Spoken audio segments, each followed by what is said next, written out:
What's up, buddy? What's going on, Cameron and listeners? Not much. I mean, I can't speak for them, but not much with me.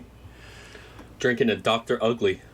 Yeah, dude, I've never tried. Well, actually, that's not true. I tried Ugly at your house. They have a couple good flavors. Yeah, you can buy them unboxed, like a 24-pack, and it's cheaper than it is from Ugly directly. That's so I'm funny. not really sure what's going on there. Damn. So how you doing? Good, man. Hot. It's been a scorcher of a week, man. Tonight's actually... Did you guys get thunderstorms down there? It is currently thunderstorming. Yeah, we had thunderstorms all night, so I think it's going to cool. It's actually in the 70s outside, but the inside of the house is still, like, aggressively hot. Yeah, it's going to take day. Even it's going to be, like, in the 60s this weekend. Yeah, but I feel like the house is going to stay. Yeah. Just going to hold on to all that heat. Yeah. Also, so how about Meshuggah and Converge next year? I know. I'm really excited. We're going to have to go see that. Yeah, I'm going to buy tickets this Friday when they go on sale, so I'll buy one for you, obviously. Hell yeah, man. Please do. Yep. Okay. Yeah, dude. What's up with you? What's going on? Yeah, nothing. It looks like we have a lot of new listeners, so welcome. Yeah. In case you haven't gotten the gist of this yet, Cameron and I, my name is Evan, we switch off hosting episodes. So Cameron did his big crowd pleaser last week, Jack the Ripper. I'll be hosting an episode, and then we'll get back to that one next week. Yeah, this is just how we do things, and if you don't like it, sure is. Well, we're not sorry.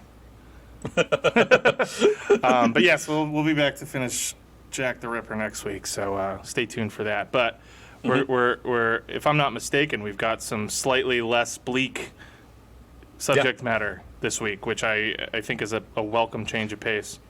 Yeah. I mean, last week was brutal as hell. So yeah, and also I did, as I had mentioned in the episode, after the episode, I went down to watch the Red Sox game and look at some of those fine photographs that you had mentioned on it.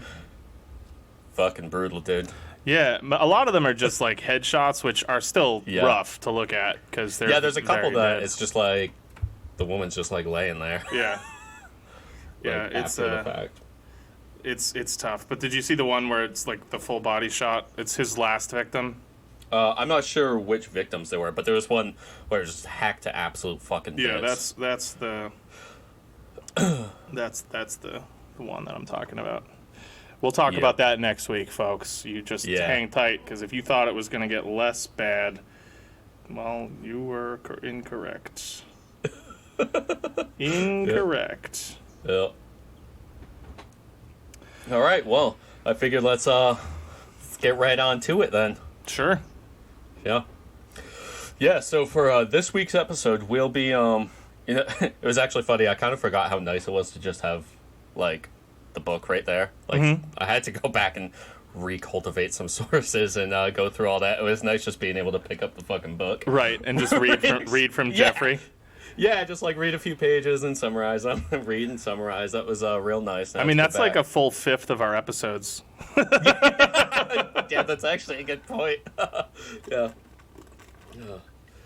I was just going through Geoffrey of Monmouth's The History of the Kings of Britain. That's done now. Yeah. So I'm actually doubling back. Not necessarily like it's part 2 of a series, but they are thematically linked, and I'll be tackling a lot of this subject matter going forward.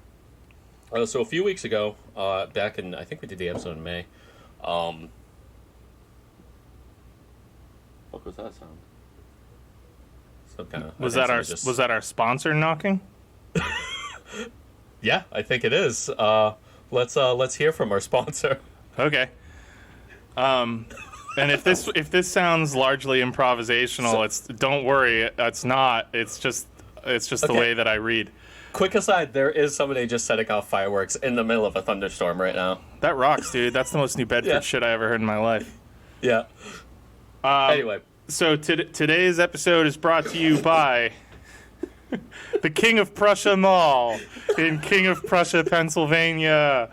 Just 25 minutes outside of scenic Philadelphia. If you've got shopping to do and you want to do it in the town that has my favorite name of any town in the country, and this isn't a joke, folks, head on over to King of Prussia. And go to their mall. They have an Apple store, okay? This isn't some rinky-dink little mall, okay? They've got a Banana Republic there.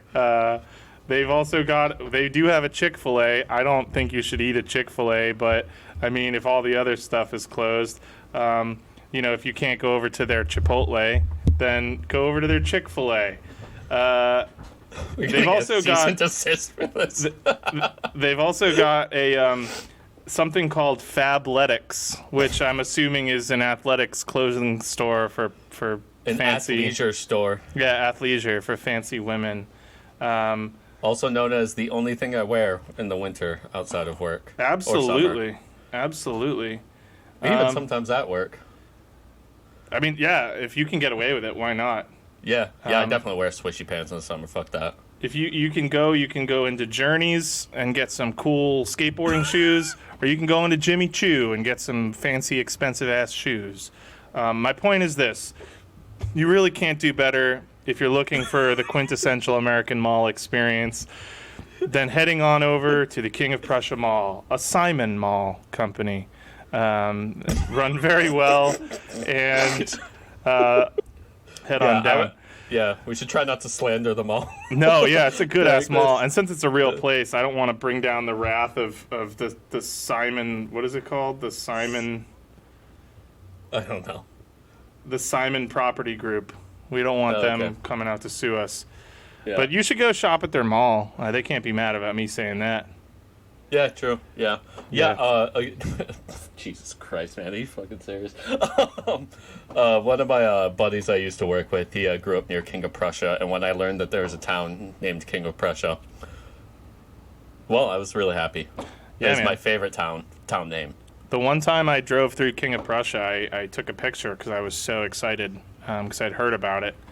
And I had been in Westchester, which is where Bam Margera is from. Oh, and true. we drove through King of Prussia to get to Philadelphia, which is also a cool city.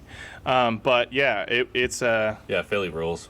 I'm going to be honest with you guys. I had to quickly shuffle through some notes from some sponsors. I didn't have time to vet that one ahead of time. Yeah. This is kind of a sudden we usually try session. to keep to higher class places like Stabby Patties. Yeah. You know? Yeah, you won't hear lowbrow stuff like the King of Prussia Mall often from us. Yeah. The place is a fucking dump, honestly. But whatever. $50 is $50, right? Yeah. All right. Cool. Well, that was that. Thanks so much for letting me read that. Yeah. Thanks, King of Prussia and Simon Property Group. Yeah, thank you.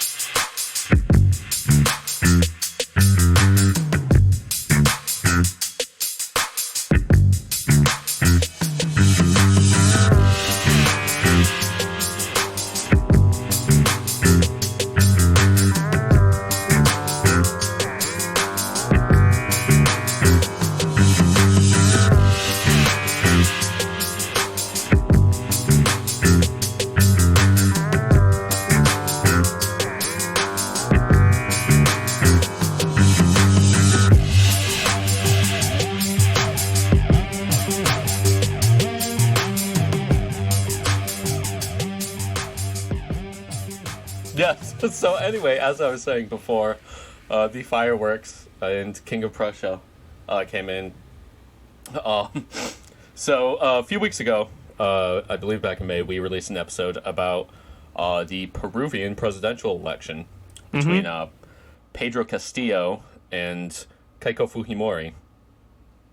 So that went down a few weeks later, and Pedro Castillo has, ostensibly won the election, and Keiko Fujimori is less convinced of that. But So, this is kind of, at least this episode is in a similar vein, where it's about some things that have gone on in Bolivia recently as well. So, we were discussing Peru's presidential runoff and socialist Pedro Castillo winning against fascist Keiko Fujimori. And after we went over that, we talked about Keiko's father, Alberto, and his 1990s reign of terror as dictator of the country. And his administration was supported in part by the United States. It was really a remnant of Operation Condor, which is the Latin American theater of the Cold War. Of course, this was in the 90s after the fall of the Soviet Union. But, part of the reason I wanted to talk about it is to show, that the world that was created during this time, we still live in it, and a lot of the same things that led the world to get there, a lot of those same apparatuses are still functioning. So since that episode, Pedro Castillo has gone on to defeat Keiko Fujimori by about 40,000 votes. Now, this has, of course, not stopped Keiko from attempting every method, legal and less so, to overturn the election. And this is, of course, resembling, for our American listeners out there, who are the vast number of our listeners, this kind of resembles Donald Trump's attempts to overturn the 2020 U.S. presidential election. Mm-hmm. That sounds familiar to me. I remember him. Yeah. So one of the key differences is that Keiko's father is already in prison for corruption and human rights abuses, and Keiko is likely to join him due to her own corruption. So that's kind of, prompting her desperate attempts to overturn the election. Right. Yeah. Our situation was a little less on the nose. Things are still kind of secretive, and there was a lot of talk about, he's a criminal, but I don't know, man. There's a 0% chance a U.S. president would ever go to jail. Yeah, man. I mean? They do this thing. The entire office is committing crimes. Yeah. The entire office is committing crimes. They don't want to, let out, Pandora's box like that, because if that happens now, every single president, because, in the U.S. we generally have a Democrat, then Republican, Democrat, then Republican. Very rarely do we have doubles. And so it would be like every president would just go to jail immediately. Yeah. And who would want to run? Now, you could even say that there's... there would still be perverts that would run, Right, but it would whittle down the group to an even less admirable selection of fucking slime balls. Yeah. Yep. So, Trump just he just kind of didn't want to lose because he's a big baby. But Keiko is, it's really she's like, if I lose, I go to jail. And honestly, she deserves to, so. But, basically, her claims are exactly the same as Trump's, where even before the election, she was kind of prepping the way for there to be election fraud with no evidence. And, since then, she's been desperately trying to get ballots thrown out. However, as Castillo has had to quell a nascent capital strike, which, it's not just workers that can strike. Capital can just withhold, goods that they do in order to get their demands met. Almost like what's going on right now in the U.S. because, they don't want to pay people more, so they're just ramping up various aspects of capital strike by, closing the restaurants at certain times instead of paying people more, that kind of thing. But there was some nascent capital strike going on where the markets began fluctuating in insane amount as he was starting to come out on top. So he has already postured a conciliatory stance towards certain market interests that are, he's already kind of downplaying some of the economic changes that, he was at least campaigning on. And so Keiko is much less likely to find supporters who would help usher in another Fujimori reign in order to stop really just, social democracy or even, some aspects of market socialism from taking power.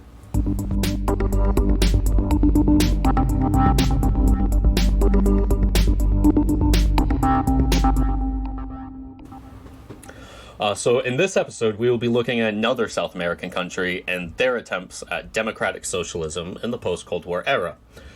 So I'm kind of beginning a long series, and I'll pepper in some other episodes too, but it's really on the world alignment after the end of World War II, and one that I started last time with Peru.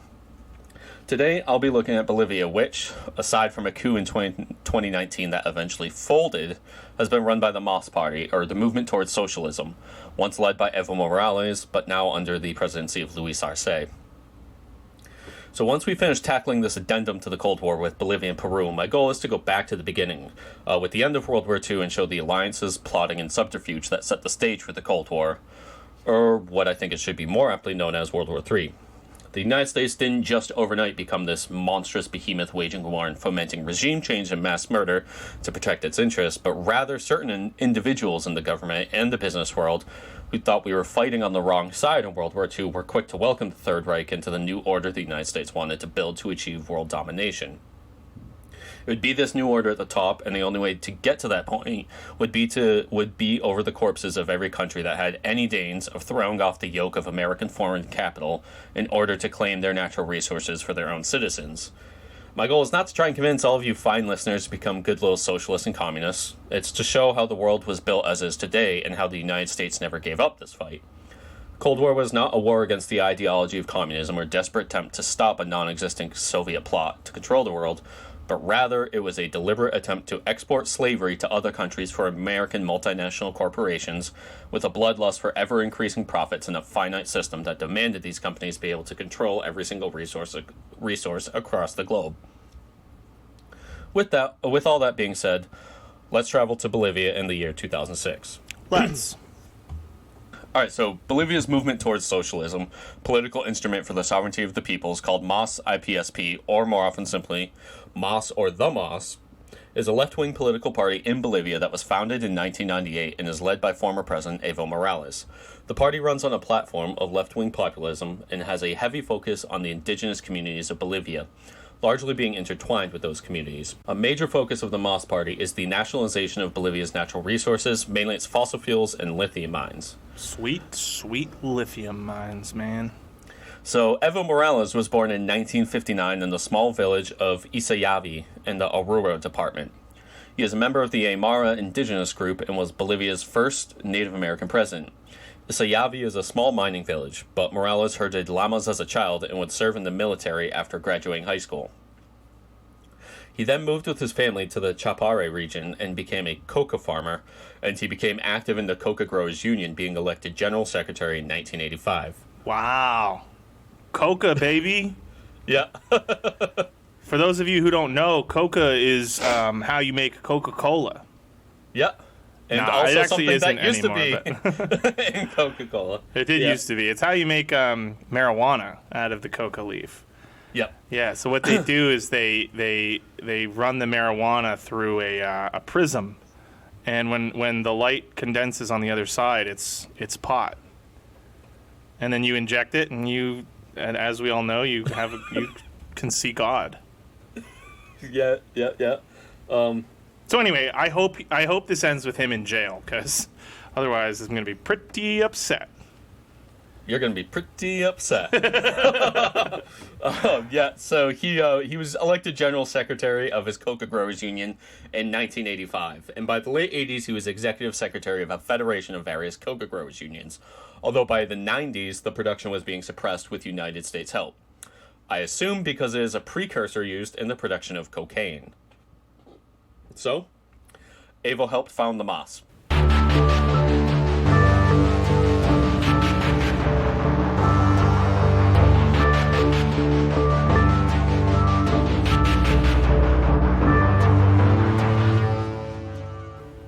Now, he was elected to a seat in the House of Deputies, the lower of the legislative branch of Bolivia, in 1997, and was the MAS candidate in the 2002 presidential election, losing in a tight race to Gonzalo Sanchez de Lozada.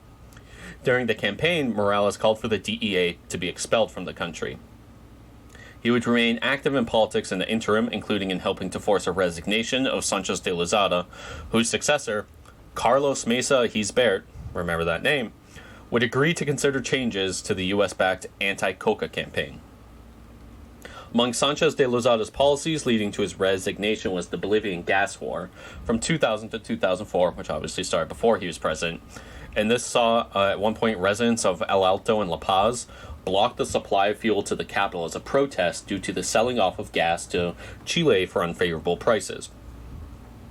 The unarmed protesters were massacred by the military. That fucking rocks. That's my favorite move. Yeah. Dude, nothing says like strong central government like a massacre of unarmed protesters. I fucking love it. And as you will see, which is really a theme throughout, Operation Condor and even since, is the people in charge who are, the corrupt. They're selling off the natural resources of these countries with unfavorable deals to other countries, especially, oftentimes much more powerful countries, obviously because they're getting some kind of kickback. And so that's what's going on here. There's, Bolivia needs its oil, it needs its gas, and it's just being sold under bad conditions to Chile. And I'm sure, the people who are making the deal, they're getting kickbacks for it. Hell yeah. So Morales would run again in the 2005 presidential election, and he smoked the field. He won with 54% of the vote. And remember, these are much larger, fields of candidates than American elections. Yeah, There's tons of parties. So generally speaking, if you get over 50% of the vote, you've just annihilated everybody else. You're crushing. Yep. Right. We're so used to here just having two people duke it out because. And always it's the winner has at most 52% and at the especially least in the last 46. In the last few elections, it's in the last few elections, it's just been so close. It's Yeah, I would say probably, you probably have to go back to 92 where it's Bush, Clinton, and Perot. Yeah. When, there were some big spreads there. Perot made a really solid showing. Yeah, I think he had 20% or something like that as a third party, something like that, of the popular vote.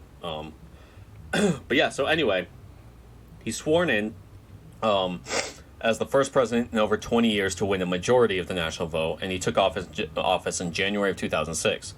His mandate included reducing poverty, easing coca restrictions, and nationalizing key industries, and he was wildly successful in all of this. Hell yeah. A lot of people don't realize this, Evo Morales, he completely changed Bolivia's trajectory with his policies. So he wanted to rewrite the Constitution to increase indigenous communities' rights and to enshrine the economic reforms of nationalization. So nationalization just means removing private companies from the industry and socializing it to be run for the good of the people, not for private profits. Mm-hmm. So you do away with all markets, and there's just one company, and it's state-controlled. He also wanted to amend the Constitution to allow consecutive terms, and this would be the thing that would cause a wedge in his later presidency. At this time, presidents could only serve one term. Just 5 years. So right from the get-go, Morales nationalized the gas and oil industry, and he signed into law a land reform bill seizing unproductive land and redistributing it to the poor. This caused wealthy elites to approve regional autonomy statutes in the well-off provinces, although these were dismissed by the administration as illegal. Tensions were intense, leading to a recall on Morales, but he overwhelmingly defeated these by a 2-1 margin. In 2009, Morales' new constitution was approved in a referendum, which allowed Morales to seek a second 5-year term. It also gave him the authority to dissolve Congress. The Constitution also further strengthened indigenous people's rights, increased state control over natural resources, and enforced limits on private landholdings. Morales would handily win in an early held second 5-year term in 2009, so his first term was only 4 years. And the MAS would win control of both houses of Congress. Bolivia's courts would also rule that since Morales' first term was before the constitutional reform, he would be eligible again in 2014 to run for re-election. In 2010, Bolivia was reconfigured as a plurinational state, and the law of Mother Earth enshrined the rights of nature into the Constitution. He got rid of the U.S. policies towards coca, instead replacing them with a community-based coca control program. So in 2014, he won over 60% of the vote, including making gains in the wealthier regions, where before he used to not do too well. Right, yeah, wealthy people never like the idea of socialism. Yeah, but the thing is, his policies, his socialist policies, had an insane boon in Bolivia's economy. It was just booming at this point. So even the richer people were doing weller because everything was doing well in Bolivia. Yeah. Because of his policies. So once Bolivia's economy was controlled through state resources, it no longer was being pilfered by Western powers. So it just created more opportunities for everybody in the country. So overall, under Evo Morales, Bolivia's GDP tripled, and the rate of extreme poverty dropped from 36% when he took office to 17% when he left. The World Bank reclassified Bolivia as a lower middle income country, raising it out of the lower income status. However, things were not always rosy for Morales, and towards the end of his presidency, things began to turn on him. In 2011, Morales got into open conflict with some indigenous and peasant groups for attempting to build a highway through a protected territory. In the ensuing protests, dozens of people were injured by police, and Morales would later admit that the entire plan was a mistake. There were also strikes in the tropical lowland departments from big agribusiness, and local fascist groups engaged in violence and intimidation, often orchestrated by the authorities of the region. So a referendum was put forth in 2016 to allow Morales to run for a third term in 2019 via constitutional amendment, but it was narrowly defeated 51-49 amid a slowing down of the still booming economy and a scandal wherein a former girlfriend of Morales was being charged with corruption related to her time working for a Chinese company. While his opponents accused him of being involved, he called on Congress to open an inquiry into the claims that dropped right as the vote was set to take place. The claims by his opponents were that he helped her get the job there using his influence in awarding contracts to China. A year later, the Moss asked the, admittedly Moss-packed, Constitutional Court to remove term limits, and they approved the request, paving the way for Morales to run again. Okay, so he's kind of got his own, like, Hunter Biden situation going on. Where he's being accused of being connected to someone and getting them a job overseas, and it being, like, sketchy. Yeah. I mean, I think I think the whole thing with the Hunter thing, I mean, the Bidens are obviously corrupt. They're an American political family. You know what I mean? Sure. But yes, you are right in that, like, the attempt is constantly made that somebody involved with a person is, that there's some sort of transitory property. Because, Sure. like, the things, like, you're right with, like, the Hunter Biden things. People keep trying to get Joe Biden in trouble because Hunter smokes crack and uses racial slurs. And it's like, maybe Joe's a bad dad, but, that doesn't, Disqualify him Hunter, in and of itself from... Yeah, exactly. Hunter doing those things doesn't really say anything about Joe. Right. That being said, I mean, you could also look at Chet Hanks, and I refuse to believe that Tom Hanks is not a wonderful father. I just accept blindly that he is.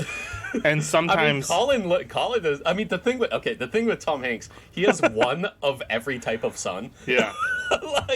like there's Colin Hanks, which is one type of son. That's like mini Tom Hanks. Yeah, exactly. And, like, not a good actor, but, he's at least well-adjusted and successful in his own right. For sure. Then there's Chet Hanks, which is... Chet Hanks is the dumbest fail son with, like, absolutely no, like, self-awareness. Like, his post recently where he was clearly cut off from Tom. Like, Tom was like, "You're done, I'm not giving you any more money." And so Chet started begging people on Instagram to send him $200 on Cash App. And then, like, a week later, released the worst music video I've ever seen. And then, like, a few days after that, started offering life coaching lessons on Instagram. It's like, what's your advice? Be Tom Hanks' son? Right. And then he has Truman Hanks, which I don't know too much about him, but he's the other type of son when you just, like, look at him,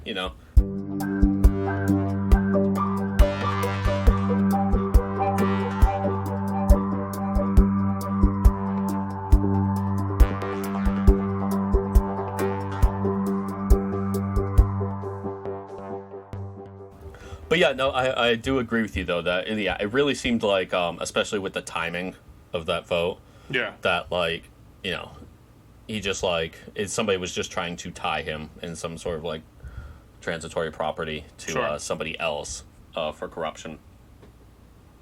Like, the whole thing is that she was, like, being corrupt with whatever she was doing. People were like, oh, the only reason she got the job is that Evo, awarded contracts to a Chinese company, and that's why she got the job there. But, like, they didn't really, like, come out with, like, any hard data, and then it was just gone after that. Right.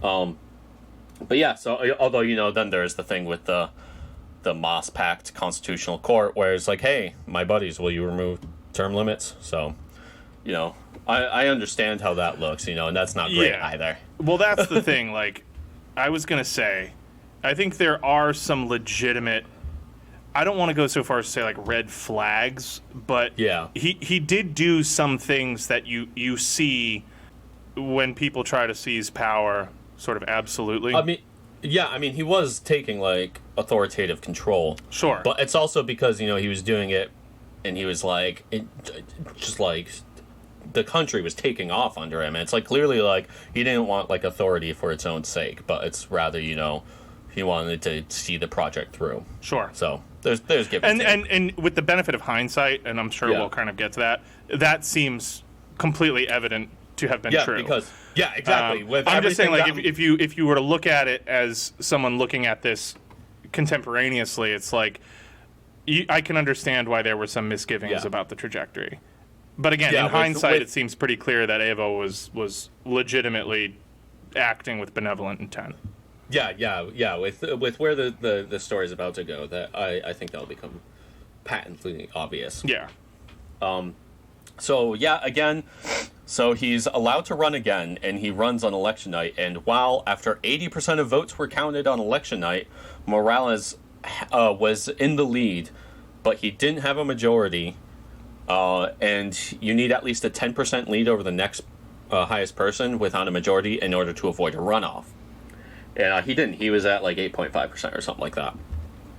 However, this is 80% of the votes counted, and the 20% remaining were all like deep rural countryside votes where the Moss Party, that's their heartland. So they found pallets of fake ballots. Oh, they found. I bet they. It sounds a lot like the guy who told his voters to mail in, and then once the mail-ins started being counted, kind of sounds like that situation. Right? Yeah, absolutely. And oh man, and I bet are they still trying to recount the stolen ballots in Bolivia? Oh, they are. They're still doing this really? shit. Oh, yes, they're still doing this shit. Oh man, this is great. So after another day of counting votes, again largely from these rural areas, which is the Moss heartland, Morales had taken a large enough lead to avoid the runoff. However, almost immediately there was a huge violent reaction from the far right, which had clearly people had been mentioning it leading up to it in order to pave the way. And then the Organization of American States comes in. Now, if you don't know what the OAS is, it's basically an arm of the U.S. State Department that was created ostensibly after World War II to promote cooperation in the American states. What it really was used was to basically as it was one of the pieces that were used to coup any left-wing government that popped up in Latin America, basically. Hell yeah, dude. Love that. And that's always what it's been used for. So suddenly an OAS report comes out immediately, as votes are still being counted, claiming voter fraud and calling for an annulment of the election. Morales offered to hold entirely new elections. He claimed there was no fraud, but if he was willing to bring in people from the UN to oversee it and hold new elections. But the military and certain police groups said no, resign now, and he had to flee the country to Mexico. Damn. So, the coup. Immediately, the day after the election, the middle classes and anti-Moss youth took to the streets, and they erected blockades while right-wing groups torch electoral buildings and the houses of Moss politicians. Like, this was all ready to go. Yeah. Prior to the election, the Bolivian opposition began endlessly pumping propaganda through social media and television networks, warning without evidence that voter fraud would be widespread and used by Evo Morales to get reelected. This is the exact same game plan by Donald Trump in 2020 and by Keiko Fujimori this year. A coalition was formed using overt racism by Bolivians of European descent to paint the Mas Party and voters as godless and inferior. The OAS immediately releasing a report about fraud and interfering in the election while violence was erupting was all planned. Again, as I said, they're a U.S., they're an arm of the U.S. State Department. And really their entire goal is to just foment coups and insurrections in Latin America for countries that Washington deems to be insufficiently cooperative with American foreign capital. The military oust Morales and a new leader, Janine Áñez, which actually she does pronounce it Janine, which is really weird. I thought it was Janine, but nope, just straight up Janine Áñez. I'm trying to think if that... It's probably depends on the vowel that comes after it. I mean, it's straight up spelled the American way. No, I know, but I'm saying in a lot of languages, Spanish included, the way that you pronounce the initial consonant in cases like that, like whether it's soft or hard, has to do with the vowel that comes after it. So maybe an E, you get like the j sound. I don't know.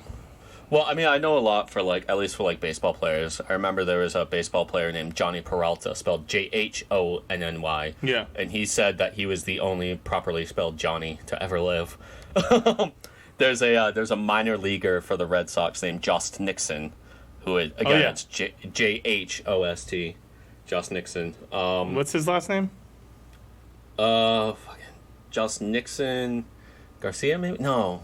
I don't remember what. I remember Jost Nixon. Yeah, because it's fucking ridiculous name. It's a great name. Garcia. I know. Yeah, just straight up Jost Nixon. Yeah, it's Garcia. And which is funny. He actually on Twitter once I had seen his post and I just went, "How the hell do you pronounce Jost Nixon?" And I see a fave, Jost Nixon Garcia. He had like seen it on Twitter and liked it. He had like 5 followers because he plays in like the GCL. But regardless, anyway, yep. So it's Janine Áñez, and she's sworn in as being the new leader, despite just being a senator. And she was not even like the runner-up in the election. Indeed, she was not even a candidate. Yeah, that's insane. How you really know it's pro-democracy. That's insane. Like she was not running for election, but she's like, you know what? I'm the president now. Yeah. So leading up to the election, Áñez would tweet that Morales was a, quote, poor Indian, and would imply that indigenous people cannot wear shoes. She also infamously has, like, the worst spelling and grammar, and it totally shifts. Once she becomes, like, president, all of a sudden it's perfect. Yeah. And then once she was ousted, it's right back to, like, just replete with spelling errors and just, like, dog shit. What an idiot. Yeah, she's just a fucking moron. And there is an infamous scene once she had assumed office, and I suggest all of you listeners search up the Yellow Bible with Janine Áñez. Okay. She had assumed office. She walked up to a podium with this massive yellow ornate Bible, like huge, just claiming the Bible has returned to the palace. Oh, God. She called indigenous people satanic and warned against, quote, allowing the return of savages to power, which is an apparent reference to the indigenous heritage of Morales and many of his supporters, according to the Washington Post. No shit. Yeah. Yeah, that's not very thinly veiled racism. That's pretty it's pretty just on straight, the nose. Yeah, dude, that's just like straight up old school ass racism. Yeah, they're just like, pissed that there's like a socialist native fucking in power. Yeah, making things better for natives and who's not Catholic. Yeah. Right. American propaganda ramped right the fuck up, accepting the new regime that was not voted in. Max Fisher of the New York Times wrote that, quote, the line between coups and revolts can be blurry, even non-existent. He wrote that it was, quote, a Schrodinger's coup, and that it, quote, exists in a perpetual state of ambiguity, simultaneously coup and not coup. Not very cool of you to write that. Fucking loser, dude. Fucking Max Fisher, huh? How much you get paid for that little fluff piece? Yeah, dude. Yeah, which State Department official told you to write that? Like, you know, as you're just like fucking beating your dick raw. Yeah. Yeah. Oh, it's simultaneously coup and not coup. Fucking asshole. Unbelievable.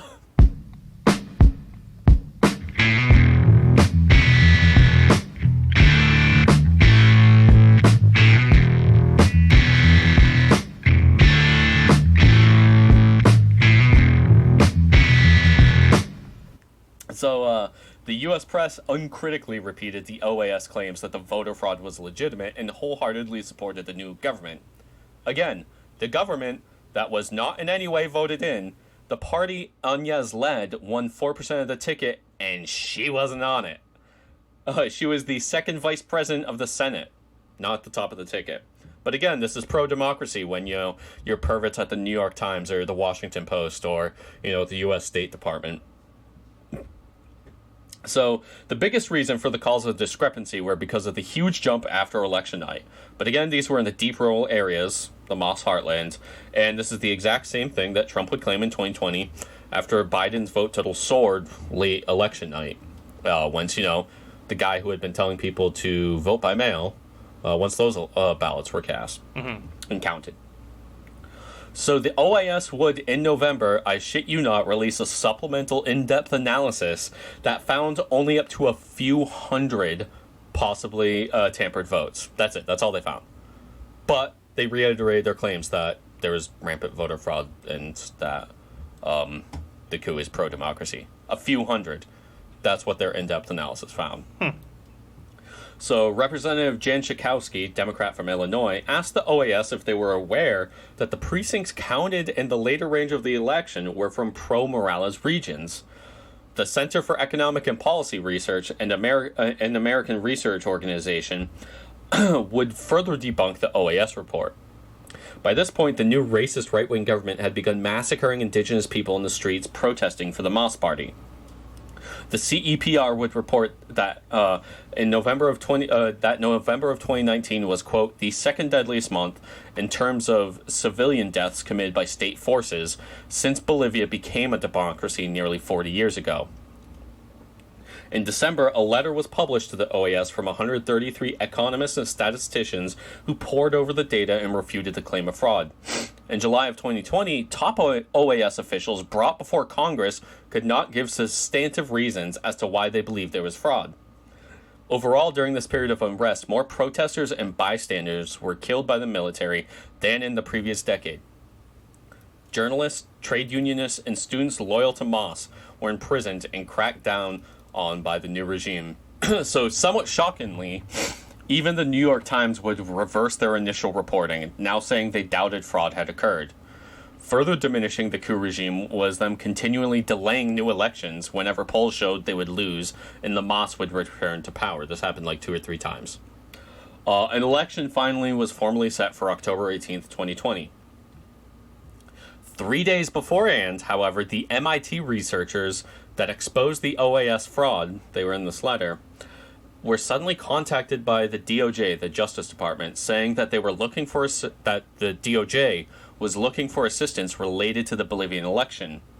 In the data report they had created, even threatening to subpoena the researchers. The government was intimidating the press for reporting on the coup.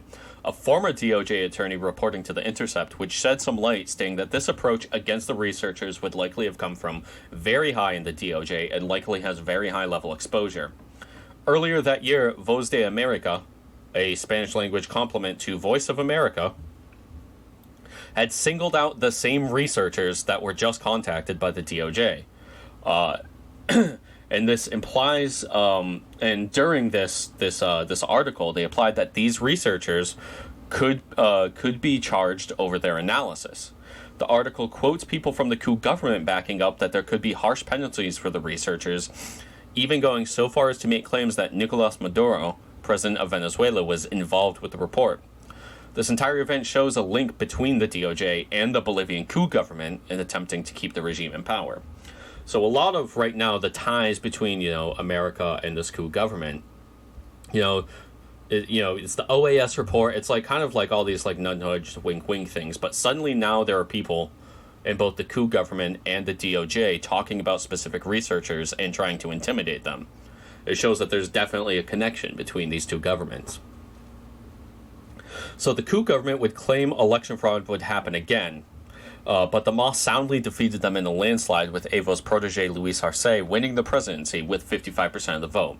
So this is what we were talking about before, where finally, coming towards the end of the coup, Evo says, you know what? I'm done. I'm not going to be in the administration. It's Luis Arce. And he's the one who wins. He wins with 55% of the vote. Añez herself dropped out of the election a month before, leaving Carlos Mesa, remember him from earlier? Yep. He was Evo's predecessor. Carlos Mesa became the candidate for the coup government. Since then, Áñez has been arrested and charged with terrorism, sedition, and conspiracy. And we've also seen Secretary of State Blinken, currently in Biden's administration, really do a lot of agitation propaganda about how it's undemocratic to throw the people that were murdering people in the streets and cooed the government illegally into jail. He's been posting about that nonstop on Twitter, really, although it's slowed down recently. So it just goes to show you that no matter who's the president, they both lockstep when it comes to foreign policy. Absolutely. So just recently, it was discovered that a coup official in Bolivia had even attempted to contract American mercenaries to prevent Luis Arce from taking power. The plot continued to unfold even after Arce's commanding victory, although disagreements between the ministers and divisions of the armed forces undermined the plan after the MAS had such a commanding victory in the election. A call with this minister and several other forces of the Bolivian right was leaked to The Intercept, and it shows an even more blatant coup than the one a year before. The plan was to fly in hundreds of mercenaries from a base outside Miami, and the mercenaries were joined with elite Bolivian military units, rogue police squadrons, and mobs of vigilantes. 2 military sources told The Intercept they had gotten wind of the coup, but one of them said no one took them seriously as far as they were aware. The longest of the recordings include a Bolivian former paratrooper and businessman named Luis Fernando Lopez, and a former civilian administrator with the U.S. Army named Joe Pereira, which is a fucking embarrassment to the Portuguese. we claim no responsibility for this goon. Joe Pereira, who was based in Bolivia at the time. The calls talked of Luis Suarez, a Bolivian-American former U.S. Army sergeant that had created an algorithm that boosted anti-Morales tweets during the 2019 crisis. So Morales began warning just before Arce's election that a nascent military junta was being put together at the highest levels of the Bolivian military, and more leaked recordings seemed to confirm that Morales was telling the truth, and that there were talks within the highest levels of the military that they would claim Arce was trying to replace the military with Venezuelan and Cuban militias. Nice. Yep. Always with the Venezuelans and the Cubans. You gotta blame people. the Venezuelans and the Cubans, man. It's like fucking that sweaty asshole Rudy Giuliani trying to say it was Hugo Chavez, who has been dead for like almost a decade. Hugo Chavez, that was influent, that was like had these communist voting machines. maybe he came votes. back as like a dark side force ghost. Yeah. You know, like he's just like more powerful than you could possibly imagine, having been struck down. Yeah, some Hugo Chavez holocron was found. Right. Yeah, fully implanted with all of his personality and memories, and he's behind the scenes pulling the strings of like the with his commie voting machines that are changing the votes. Yeah, he's actually, his personality is within the voting machines. He's just personally changing all the votes. Just cackling as he's changing them.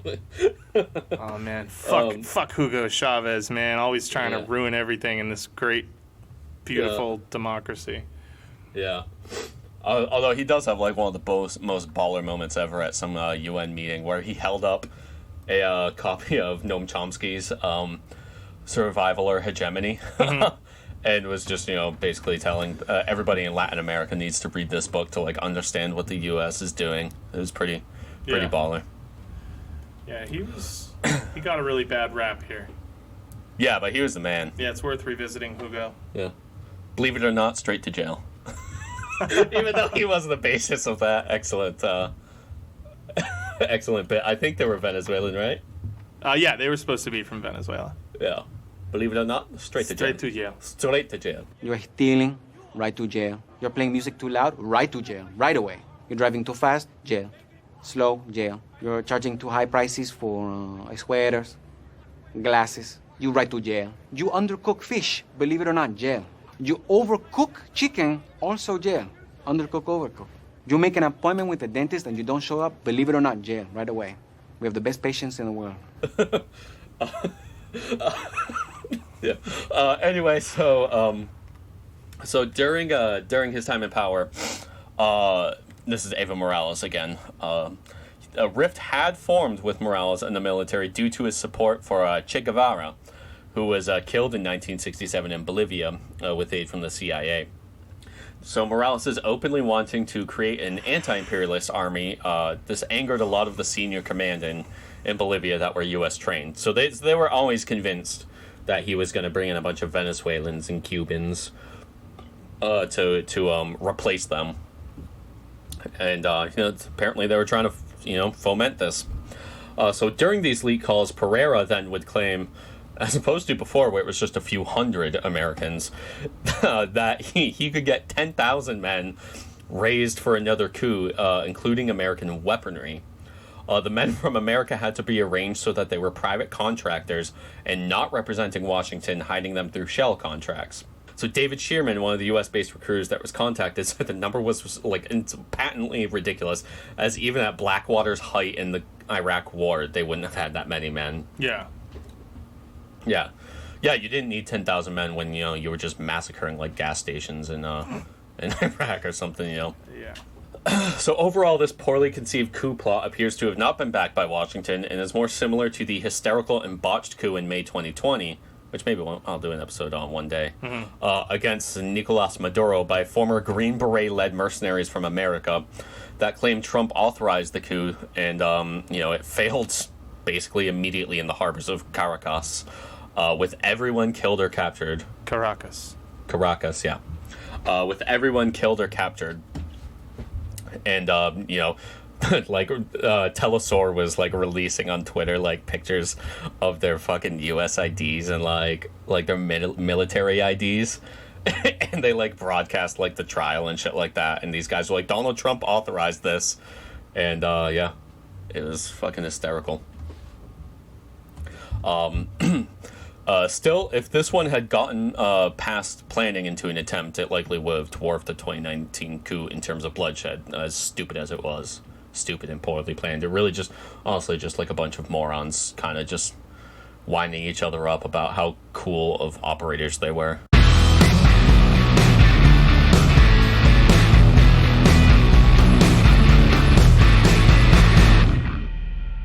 So just this week, coup regime Vice Minister of the Treasury was arrested attempting to flee the country after being ordered to remain, as he had been called to testify as a witness over the investigation of an illegal IMF loan that the coup regime had taken out.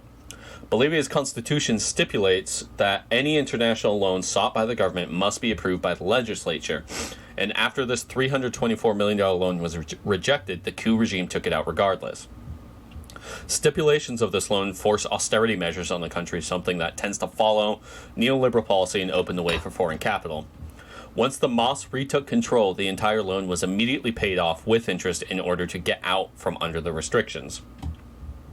Teresa Morales, no relation to Evo Morales, although they were born on the exact same day. She was his former Minister of Productive Development in his government, outlined it like this. They decided at the height of the difficulties presented by the pandemic to accept a loan offered by the IMF to the most desperate countries that needed a quick injection of resources to meet the challenges of COVID. The problem here is that it came with all kinds of strings attached, it offering special drawing rights, a reserve asset that carries an incredibly high maintenance value. This means that the original cost of the loan goes up each day because the price of SDR rises. They don't lend directly in dollars, a value that can be easily calculated and monitored. They lend in the separate reserve asset, SDR, the value of which is constantly rising. The other problem was the high interest rates. No country should accept interest rates of nearly 8%. The CAF, Latin American Development Bank, was offering much cheaper loans at about 2%. The coup regime took out a loan that had an interest rate of over 7% and which was valued in SDR. Damn. Something important in Bolivia is that the people approved the current constitution by referendum, and the constitution has 2 articles protecting the economy by putting checks and balances on the ability of governments to freely take out these sorts of loans. Any loan by law must be voted on and approved by the legislature. So at first, when Áñez secured the loan, she put it to Congress and was rejected for not having good terms and conditions. So what she should have done is not accept the release of those funds from the IMF. However, she went ahead and accepted the money, as did the central bank, in amount of US $324 million. When Luis Arce takes power, he looks at the situation and can see that it's illegal and immoral. He returns the loan to the IMF, including the high costs incurred by the rising value of the SDR and interest rate charges. Bro, fucking 8%. Yeah. On $324 million. Insane. And daily. Yeah. so as not to have to apply the other conditions of the IMF. The conditions of the loan include the requirement to lift the exchange rate controls that Bolivia has that would have caused instant devaluation of the currency and of people's incomes. The other condition was austerity. They wanted the state to restrict spending so as to reduce the fiscal deficit. So really what it sounds like is that there was some kind of backroom deal here where they would they would destroy the economy of Bolivia with these IMF loans and just pilfer the country. Yeah, dude. You know? I mean, that seems, even to someone like me who has like the least financial mind of anyone I know. Yeah, that seems pretty obvious.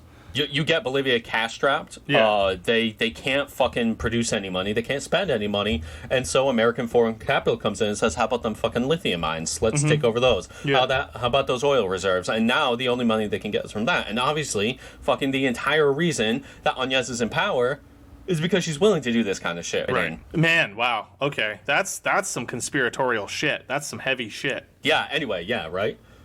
Insane. Yeah. Damn, I'm going to want some follow-up on this. Yeah, I mean, yeah, this is like, some of this stuff is like just came out. Like this IMF thing came out this fucking week. Yeah. So this is now, insane. Yeah, so now that the Mas is back in power, Arce, with his commanding victory, has taken the mantle from Morales. Arce oversaw the economic boom of the early Morales years as his finance minister, and he has proven that the Mas can win with new leadership. And Morales was able to re-enter the country to huge applause, and he's currently just working in political organizing and union work. Wow. But he's not. And he's got my favorite head of hair maybe on the planet. Yes, I know. His hairline, like everything about his hair is fucking like reality defying and amazing. He's got this insane, you know what I'm talking about, right? Like, yeah, dude, it's like it comes like, so far down, yeah. And so it's like parted like just above his eyebrows. Yeah. It's fucking insane. I've never seen a head of hair like that. it. Yeah, and then just like the hair just keeps rising. Yeah, it's like... yeah. He's got like a. I'm looking up a picture of him right now because like it's really, I've never seen anything like it. And at first I was like, this has got to be a wig. And actually, I mean, it might be, but I don't know. Yeah, it's crazy. I mean, that might be a wig. I'm gonna have to ask my girlfriend no, who's a hairdresser. He's had it, you know. He's always had that haircut. Yeah, yeah. Usually my girlfriend can spot a wig because that's her whole gig. But I'm gonna ask her because it's crazy. Look up Evo Morales. I mean, I don't know. It's definitely shorter and sometimes it's longer, but it's always kind of the same. I think it's his real hair, man.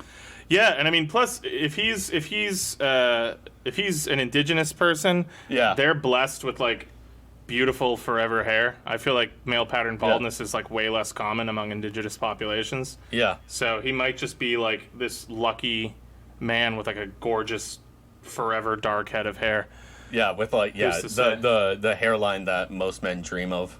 I mean, dude, I'm not kidding. His hairline starts like an inch and a half above his eyebrows. It's a bit much, but like it's very thick and very nice. Yeah, hair. He has to part it so that it's like, dude, like even that think short about hair. It. Yeah, you would have to move your hairline down. You would have to cut away half of your forehead to be where Evo Morales is. Put your fucking finger there. That's where your hair starts now. It's nuts. Like, so if you don't cut your hair for like 3 weeks, it's in your eyes. Yeah, insane. Yeah. Anyway, this was a great episode, and you know, I was a little quiet due to some technical issues on my end, but this story is wild, and I'm deeply invested. I mean, dude, like every week, I'm still finding new shit with The Intercept or with Calcichin News, which is like a Bolivian news source it tends to be left wing, but still, you know, it's good shit. Yeah. And The Intercept, they keep getting shit. Fucking, you know, Ken Klippenstein, he keeps coming out with shit. Ryan Grimm, it's like constantly where new like aspects of fuckery going on during this coup government that makes it more and more obvious that the U.S. was right fucking there with them the entire way. Just the entire time. Yeah, the fucking Cold War never ended, man, because it wasn't about the Soviet Union. Right. It was, we get your shit and you get fucking nothing.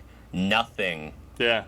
And then we just like outsource our entire economy overseas to all these places that we've essentially made part of the empire. Not in like the old school sense where we actually go there and administer, because we don't want to do that. You know, you can handle all the day-to-day drudgery of running your own country. We just want all the good stuff. Yeah, we just pay some pervert to enslave everybody else around him. Yeah, it's like a trade empire. Yeah. Yeah. Anyway, well, I think this is a great start to an ongoing exploration of the state of the world today and where it comes from my good friend Evan. Yep. Yeah. I'm excited to. I've got a lot of fucking books on my bookshelf right now picked out. Sweet. To go through it. So. And as you said, this isn't going to be like our normal like every other week series. I think you're going to probably be doing this on and off. Yeah, exactly. I'll just pepper some in for here. a while. Yeah, I'll pepper some in here and then I'll do some other stuff. Yeah. That kind of thing. Cool. Yeah. So anyway, thank you for listening. Please, on Apple Podcasts, rate and review us. That really helps get us, the algorithm. Tell your friends about us. Tell your family about us. I forgot that we had the YouTube. I actually checked it. Sometimes we get views on there, which is funny. Wait, are our things actually uploading to YouTube? Dude, we have some of them have 20 views. We have episodes on YouTube? Yeah, it's not every one. It's some of them. That's so funny because yeah, I think Podbean they're supposed to be automatically uploading, but they weren't working for a while. Yeah, so. Sometimes they don't. Sometimes all of a sudden 1 or 2 episodes won't be there. But then I think most of the episodes since episode 8 or 10 are on there, and some of them have 20 views. Yeah, I do what the that. shit? I mean, I did all the work to make that happen, and then it just wasn't working, and I just gave up. Yeah, no, it's working. Sometimes. Cool. Sometimes. Yeah, but yeah, right. so we're starting to use the Instagram too. Follow us on there. It's at Left on Red Pod. Our Twitter is at Left on Red Pod. I heard that.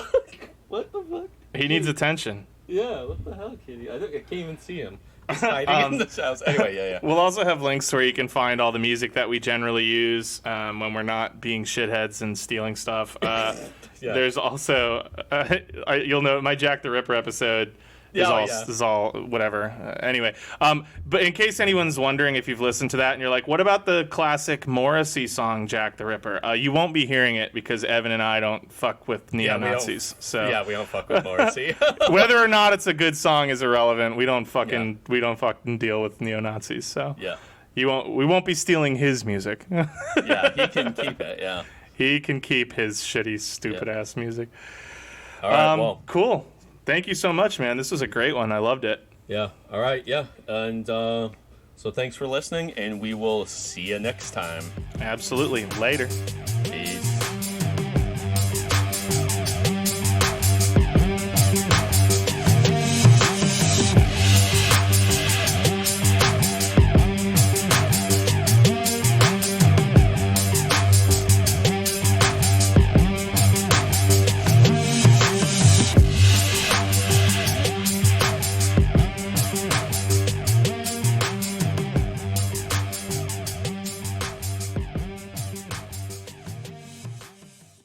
Y vamos a volver al gobierno.